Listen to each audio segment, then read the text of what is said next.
नमस्कार मित्रांनो, आजकाल हॉस्पिटलचा खर्च इतका वाढलेला आहे की तुम्ही कोणत्याही हॉस्पिटलमध्ये जा, मग ते तुमचं गुडघ्याचं दुखणं असो, तुमचं कमरेचं दुखणं असो, तुमचं हृदयाचं दुखणं असो, तुमचं डोक्याचं दुखणं असो, तुम्हाला साधा सर्दी ताप खोकला जरी झाला तरी कोणत्याही हॉस्पिटलमध्ये गेलं तर सहज तपासणी आणि डॉक्टर आणि गोळ्या असे सहज 2 ते 3 हजार रुपये सहज खर्च होतात।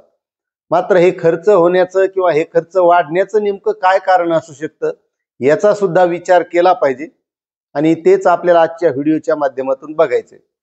तर मित्रांनो, सध्या MBBS चे प्रवेश चालू आहेत आणि तुम्ही जर बघितलं तर MBBS ला लागण्यासाठी विद्यार्थ्यांना 600च्या वर मार्क घ्यावे लागतात आणि 650 600च्या वर मार्क पडूनही MBBS ला विद्यार्थ्यांचा सहजासहजी नंबर लागत नाही।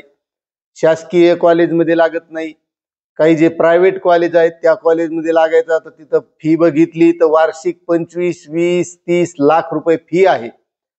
आणि मग एक विद्यार्थी जर प्रायव्हेट कॉलेजमध्ये MBBS व्हायचा असेल तर त्याला 1 ते 1.25 कोटी रुपये नुसती फीस जाते आणि मग इतर जे काही खर्च असतात, ट्युशन खर्च असेल, हॉस्टेलचा खर्च असेल, असे खर्च सुद्धा लागत असतात।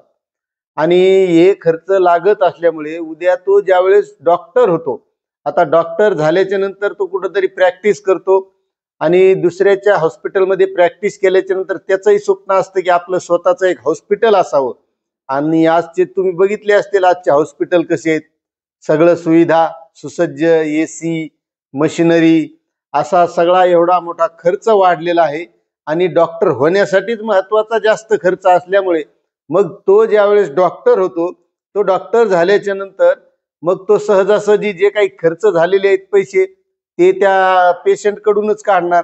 म्हणून हा असा सगळा खर्च जो पेशंटचा वाढलेला आहे त्याचे मूळ कारण असे आहेत की आपल्याला शिकण्यासाठीच जास्तीचा खर्च लागायला आहे आणि त्यामुळे आजकाल सर्वसाधारण गोरगरीब कुटुंबातील मुलांना डॉक्टर होण्याचं स्वप्न इतक्या सहजासहजी पूर्ण होत नाही।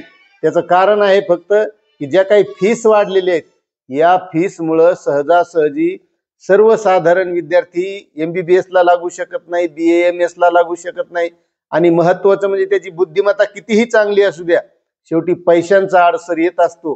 त्यामुळे हे खर्च वाढलेले असल्यामुळे पुढे जे काही हॉस्पिटलमध्ये जे खर्च लागतात त्याचे मूळ कारण हे आहेत की शिक्षणासाठीच जास्तीचा खर्च लागायला आहे, म्हणून हॉस्पिटलचा खर्च वाढलेला आहे। मित्रांनो, यावर कुठेतरी सरकारनं सुद्धा विचार करायला पाहिजे की सर्वसाधारण गोरगरीब जे काही पेशंट असतात अशा पेशंटने उपचार कसे घ्यायचे आणि शासकीय दवाखान्यांची व्यवस्था तर तुम्ही बघितली असेल, माध्यमामध्ये बघत असताल, न्यूजपेपरमध्ये बघत असताल की तिथले डॉक्टर वेळेवर येत नाहीत, तिथे सुविधा मिळत नाहीत आणि अशा परिस्थितीमध्ये मग एखाद्या पेशंटचं ऑपरेशन करायचं असेल तर त्याला असा भरमसाठ खर्च करावा लागतो। आता यावर तुमचं काय मत आहे नक्कीच कमेंट करा। चॅनलवर नवीन असाल तर सबस्क्राईब करा, व्हिडिओला लाईक करा। धन्यवाद।